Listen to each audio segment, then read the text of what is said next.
தாவேகா கட்சியை கலைக்க வேண்டும், தாவேகா இனிமே பிரச்சாரமே செய்யக்கூடாது, அவங்கள முடக்க வேண்டும் அப்படிங்கிற வழக்குகள் எல்லாமே பதியப்பட்டு வருகின்றன. தாவேகா சார்பாக இங்கே சதி நடந்திருக்கு, அதுக்கான விசாரணை செய்யப்பட வேண்டும் அப்படிங்கிற ஒரு வழக்கும் தொடரப்பட்டிருக்கிறது. இந்த நேரத்தில் தாவேகாவினுடைய விர்ச்சுவல் வாரியர்ஸ் உங்களுக்கான ஒரே ஒரு ரிக்வெஸ்ட் என்ன தெரியுமா? இனி கூட்டம் நடைபெறுகிறது என்றால் அந்த கூட்டத்தை எப்படியாவது கலைப்பதற்கோ, கூட்டத்தில் இதே மாதிரி அசம்பாவிதம் நடைபெற வைப்பதற்கோ பல நபர்கள் ஊடுருவ வாய்ப்புகள் இருக்கு. இதை நம்மளால தடுக்க முடியுமான்னு கேட்டா தடுக்க முடியும்.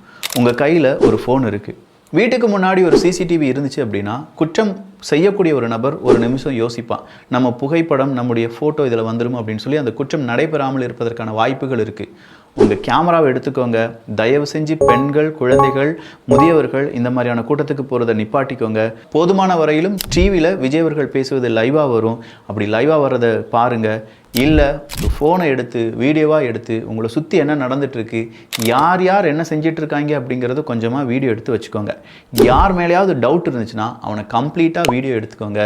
ஒரு வேளை அந்த கூட்டத்தில் ஒரு அசம்பாவிதத்துக்கு அவனும் காரணமாக இருக்கலாம், எவிடன்ஸ் உங்கள் கையில் இருக்கட்டும்.